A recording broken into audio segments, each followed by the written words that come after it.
Hello and welcome to my playthrough of Plants vs Zombies R.I.P mode. I've actually decided to do a playthrough where I'll talk about different topics. Now, I managed to somehow skip over the first level. I don't know why, so sorry for that. The video starts off in the middle of me playing the second level, but the theme we'll be talking about today is suicide, and is it a rational thing or not? That's quite something to think about. This will probably get age restricted, there's no doubt about it. But in case you're interested in more of this, sub to my channel. I will be doing a full playthrough of the R.I.P mode, while talking about different topics. Always pause after I finish the topic. So today we'll be doing levels 1, 2, all the way to level 1-6. So enjoy the video and see ya. Hey, what is up? I will be playing Plants vs Zombies while talking about suicide. It's not a thematic game chosen by me. I just happen to be playing this game at this very time and trying to do all the achievements in it. Right now I'm doing an R.I.P. Right now I'm doing an R.I.P. run. So I thought it'd be interesting to fill up some more content for my channel. Now the reason why I'm talking about suicide specifically was that recently I was at a prom party. I go there to work at my part-time job. And doing that you stumble upon a lot of different people. Now those are actually people I happen to know based on their looks, but I might have not talked to before. Specifically I study philosophy at university, and there was this one guy that I've seen there, but I've never talked to him before. Never really that interested in talking to people at my school, right? But now I'm thinking, okay, well, I have a free moment. There's two of us here at this part-time job where we make food. Like, I don't even have to do anything now. Maybe I can go and say hi to this guy. So, I do that. I look over to him. I don't really approach him. I just kind of look at him and he looks at me and we're like, what's up? We both recognize each other. So I tell him, oh, you study philosophy with me. Well, how you doing, man? So I ask him the casual questions you would ask a guy that you study with. I've only been to the school for the first semester, so I mostly asked him, like, how do you like the school? Did you do exams? Yada yada yada. So he actually tells me that, yeah, it was great, but I will be taking a year off. Now I have to work on some mental health issues I have. Which, that got me pretty disappointed, to be quite frank with you, because I was like, well, I've just made a friend and this guy just tells me he's gonna be leaving the school. Fuck! I managed to talk to someone from my school, which I have not done before, this amount at least, and now it's gone. Fuck. So that's how disappointed I was, but I actually did get something more and much more valuable from this talk. Now, first of all, in regards of his... Oh, my cat is holding the microphone. Can you stop? I'm cuddling my cat while playing Plants vs Zombies. She's actually holding the microphone with her paws. Okay, I'll let her hold it. So back onto the topic. So I talked to this guy about the mental health issues he has. And I'll try to ask him, hey, what kind of mental issues are those? Now, surprisingly enough, he doesn't have an issue telling me. I do much respect. Imagine talking to someone you've never talked to before. This guy from your class that you don't know if you can trust. I don't know if I just seem trusting or if this guy trusts everyone. Well, hopefully he doesn't start trusting the wrong people. Poor guy, man. Hopefully it was me seeming trusting. It was my charisma. Yeah, sure. I believe that, but it was probably just him needing to talk to someone. So I asked him, what issues do you have? And that is probably not the most usual question you would get. Most people, they would just be like, oh, okay, I don't want to ask for the details. But I don't know if me being rude was actually the right thing to do. So he says that we had to do this one paper where we had to write pages, and he wasn't even able to do it. Like depressed, he had like fucking ADHD, all of it. He was collecting these we would call mental disorders, like fucking Pokemon. He told me he has ADHD, his depression, little autistic.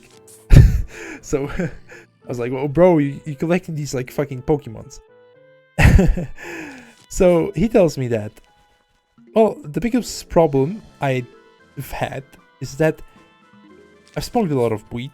I've kind of suppressed this depression I've had. I've even thought about suicide before. And that's how we will slowly get onto the topic of suicide. But first of all, why should we even care about this guy? And what was most interesting from the conversation we've had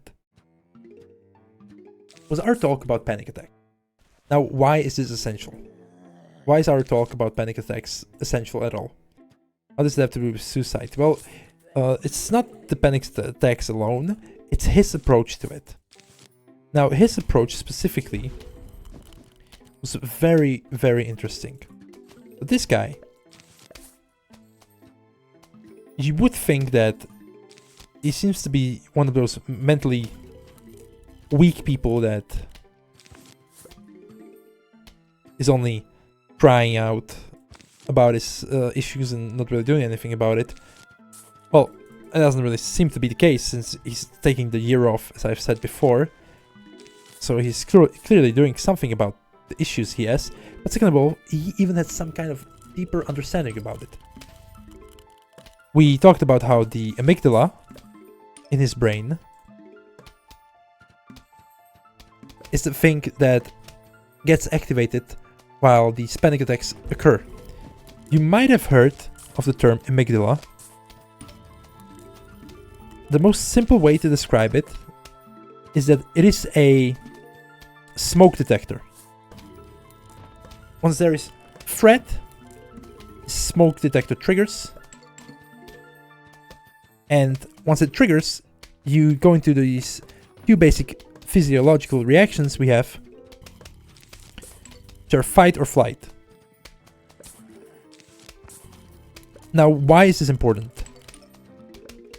Well, it wouldn't necessarily be such profound and incredible knowledge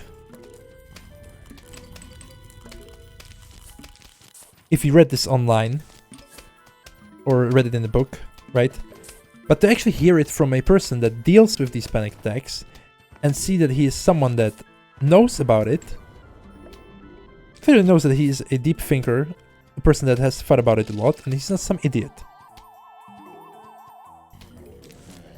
Now, you have to start off with this premise.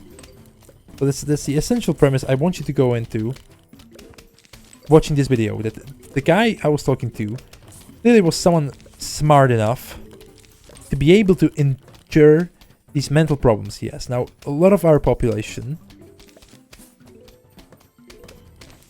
have severe problems with their mental health. He even told me that the issues he has with these panic attacks are so severe that he has even gone to the hospital. Oh yeah, you do become kind of paranoid. So is what he told me. Like, I've never had a panic attack, so I cannot really describe it to you. But I can only tell you what it was like. I'm pretty sure someone in the comments, if you've ever had a panic attack, you can use your best description. But he told me that you become super fucking paranoid. You become almost like retarded. And like your whole body starts shaking. It's going into this like state of thinking that it's in extreme danger. It's like you're gonna fucking die. That's why people even go to the hospital, right? Like you think you're literally having a heart attack. So imagine how much how intense that is. And it's not that you are biologically or chemically having the actual heart attack, is that your body thinks that you are having it. So what then is the difference between what you think is happening and what actually is happening in your body? And that's quite an interesting thought to have. Like, if you are having a heart attack, it's the same as thinking you are having a heart attack, because the experience is, I guess, the same. I don't know what having a heart attack is like, fortunately. Hopefully I will never know. So, this guy, he tells me that, hey, I suffer with this shit, I read about it, I know that it's the amygdala, blah blah blah. And I tell him, okay, I know what the amygdala is. I know that it is a thing in your brain that gets activated with fear. I know about this one free solo climber. I'm not sure what his name is though, since I'm not that invested in it.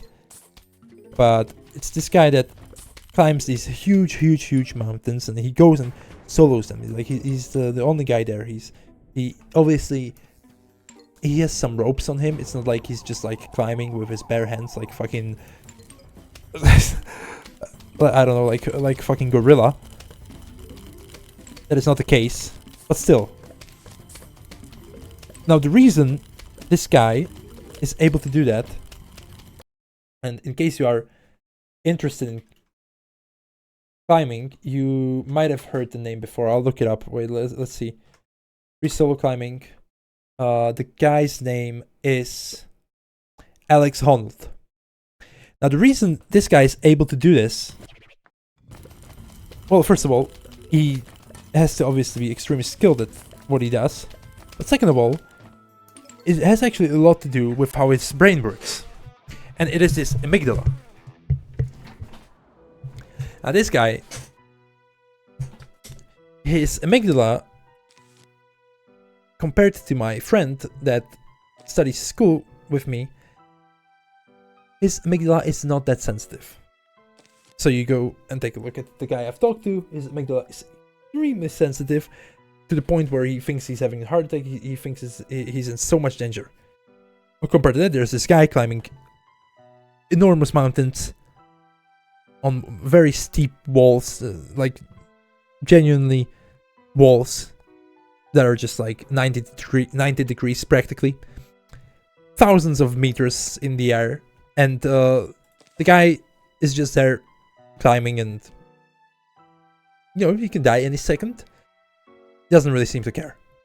I've even read in the comments that he could have become a serial killer with what his brain is like, but he chose to do climbing, which is quite interesting.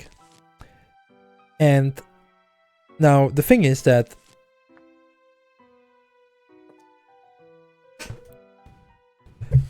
why does our brain and our perception matter? Why does it matter that this solo climber's brain is more sensitive, and this other guy's brain, or the other way around? Why does it matter that the solo climber's brain is less sensitive and my classmate's brain is more sensitive? Well, it has a lot to do with the thoughts of wanting to commit suicide. Now, he told me that you have something in your brain, and it is very difficult with these panic attacks to rationally say to yourself that, hey, like, this is okay, I've already survived this before, I will be okay. But once you experience it long enough, now you know that you will be okay. It doesn't really come that easy, but it is possible. Now the reason why this has to do with suicide is that I asked him what got him onto studying philosophy. And he actually told me that he philosophized himself out of suicide. So just like with the panic attack, no matter how sensitive your brain is, if you think about it long enough and you make yourself know that you will be okay, it does actually affect the way you approach your thoughts. So it doesn't really have to matter what your brain sends out to you. What mostly matters is how you react to it. This guy, he clearly was very depressed, and it's no wonder. Like, he's a very unusual person. Like, he's very feminine. He wore a skirt when I talked to him. So naturally, you can imagine getting shamed a lot for that.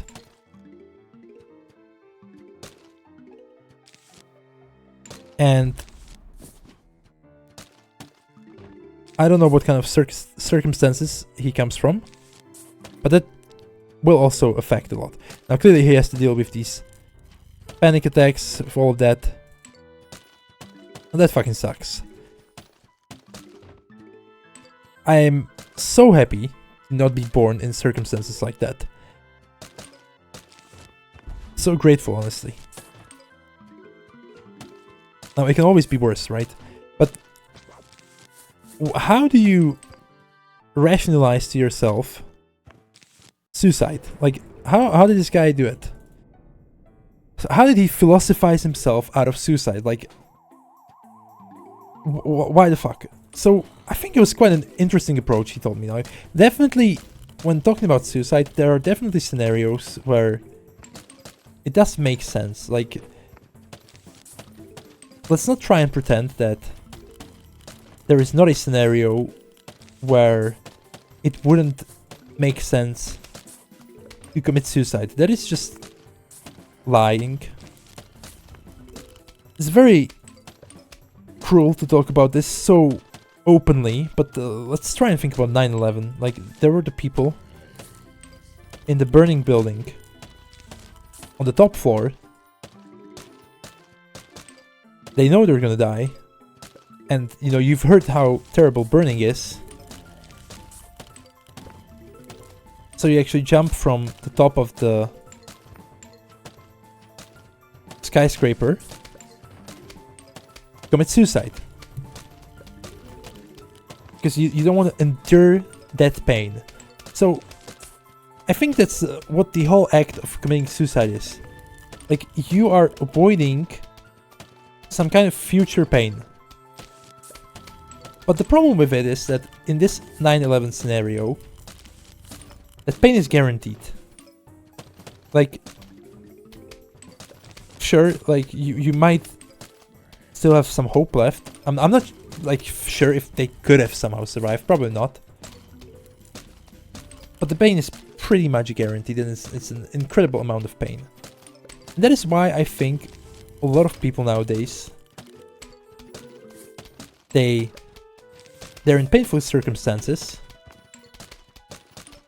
and that's when the danger comes of. It's not just this short-term thing when you're drunk and you have a depressive episode. You do want to commit suicide, like this guy having his panic attacks, thinking that he's in extreme danger. It's the parts when you're calm. Like, think of Jeffrey Epstein. He was very calm in this interview before committing his suicide. Now, if you watch the new files released in the Jeffrey Epstein case, there's this one interview short before him committing his suicide, and he's very, very calm. And that's when it becomes most dangerous, right? When you rationalize to yourself that suicide is actually the right thing to do. But just like you can rationalize to yourself that it is a right thing to do, you can rationalize to yourself that it is actually not the right thing to do. And onto the Jeffrey Epstein thing, when we're talking about, you can comment in the comments whether you think he actually committed suicide or not. But I actually think he did, but he was just like, maybe, like, he was definitely not being stopped from doing it. That is clear. Like, he should have been in suicide watch. If you actually go ahead and look at the internet, how the circumstances were, because a lot of people, they don't even know the full story. Like, most people, they just know that, oh, he committed suicide and the cameras weren't up and the guards weren't actually guarding. Well, yeah, that's not the full story. He tried to commit suicide days before that, He was put on suicide watch. There's even records of him genuinely trying to commit suicide for the first time, so he definitely was suicidal. And he should have been guarded more. Yeah, it's very sus that the cameras weren't working. Like, I don't know how that fucking happens. But to say that he 100% didn't commit suicide, it might have been assisted suicide. Like, someone might have helped him. I think that's the most probable case. No, not sure. But, anyways, back onto the topic of rationalizing suicide. So this guy, he's in similar circumstances as Jeffrey Epstein. It's not exactly the case of the 9/11, where the suicide is genuinely like the best option. It's more or less, well, it seems to be the best option. I mean, because I'm in this shitty ass brain, having all these panic attacks all the time. I'm a feminine guy. I get extremely shamed for it. Like, nobody really understands me. Yada yada yada. So how did he manage to actually do it? Well, I think a lot of it also had to do with self-acceptance, but he told me that his approach to suicide was very simple. And I'm pretty sure the answer is simple now, but his coming to the answer was not that simple. He thought that, okay, so none of us want to live. Like, as far as we know, we were just born randomly. Now, it seems reasonable that we were born without our consent.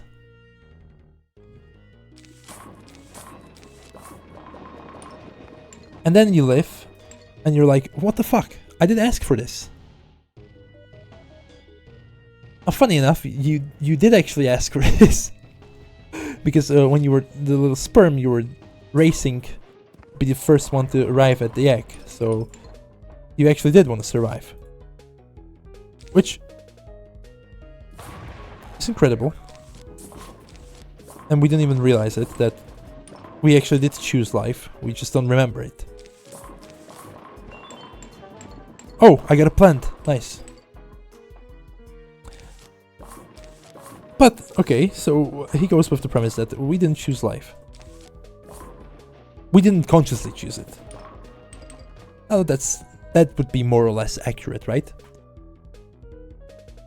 And he doesn't want to kill himself. Doesn't like it. He doesn't like being forced into this. But then he thinks, I will die. Like, we don't know what death exactly is or what happens after death. But we know that we will die. They will always be there. And in today's day and age, like, how difficult is it to commit suicide? Like, yeah, from a psychological standpoint and from mental strength, it might be very difficult. But in terms of options, I mean, come on. You can jump in front of a train any day. Like, honestly, the sole act of committing suicide, it's not really that hard to act out.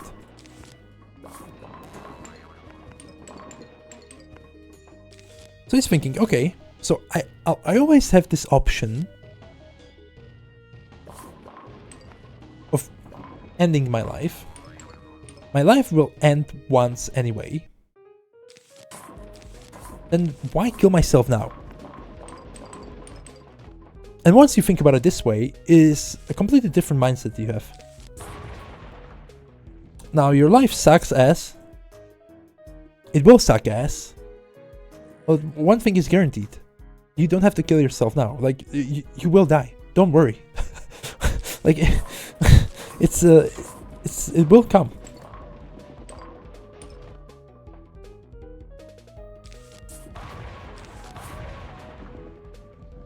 And once you start thinking about it this way, life actually becomes voluntary. It's a whole different approach to life And that's why I think he is able to dress so feminine in a public setting, be himself, which I do applaud. I would never be able to do that. Even if I like, it was really being me. Like I wasn't even able to tell him that I make YouTube videos because I'm still kind of shy about it, I guess. And look at me. Look how a fool I am. Maybe I was never suicidal enough to really be myself. But if you're having suicidal thoughts, I want you to think about this approach for life, where you see life as voluntary.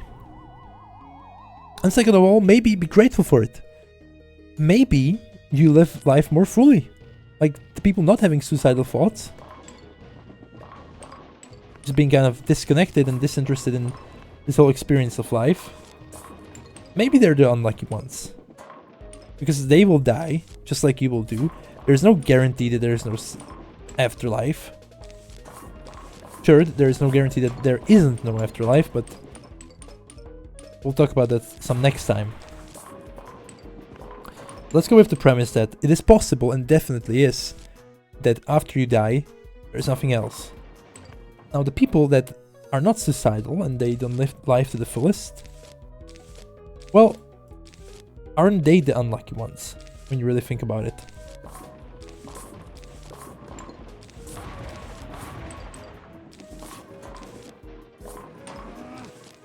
Let's kill these two zombies. Okay, that was easy. Another interesting point, I would like to say that a big thing he realized is that, oh, it is actually my life. Like, well, no shit. But in today's day and age, this seems like a very abstract idea. To think that it is your life. Fuck, how do I want to go to the garden.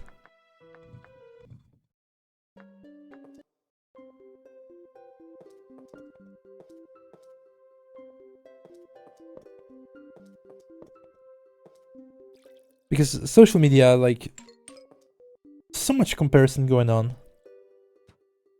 And you don't really realize you're not living for other people. Like, if you always compare yourself, you only see the bright side of things. Think of people being so much ahead of you. And you obviously, the great things, they get pushed towards you. Like, if you're insecure about a particular thing, you will always see in other people the thing you're insecure about. If you're a girl that's insecure about your ass and an Instagram model with an insane bunda is on your feet, well, obviously you will be even more insecure because you will see the comparison of how you can look. Guess what? It's not, you're comparing yourself with someone completely different. That's another important approach to have. And lastly, I'd like to say that there's one thing you learned from this. Is that also, look at me. Like, I'm a random ass guy. I shouldn't even give a fuck about this classmate of mine. And I'm here talking about him. It clearly stayed in my mind. I clearly do care about him. I was even sad that I won't have the chance to talk to him again the next semester. So clearly people do care. Like, you might not just be talking to the right people. That might be the case. Who knows? So it's really important to remember that people actually do care. And reaching out is completely normal. Like, if only I was as brave as this guy is. Like, he just tells me first time I see him that he has some mental issues. Clearly, that is an act of bravery. Maybe you should see him as inspiration. And you will see that, hey, there's more people like me. People that do actually understand me. Like, I'm not a weird or whatnot. Just like with the case of the amygdala, thinking that you're in danger, you might not really be. You might be thinking that you're weird, you're different, your life will be full of suffering. Well, it might just not be. That might just all be in your head. So I hope you like the talk. In case you're interested in the rest of this level, you can watch. I'll leave it till the end of this video in some faster speed. And in case you like the talk, make sure to subscribe. I'm working on a new episode about death, talking about what exactly is, why it is. I'm trying to figure out why it is. It's so fucking complicated. I have to even read a high school book of biology for it. But that's really an episode to be excited for. So in case you're interested in that, sub to my channel, and obviously I'd like to see some kind of insight. What do you think about suicide? Like, is it a rational thing to do? Is it not? Tell me in the comments. So, that's the whole of my talk today. See you.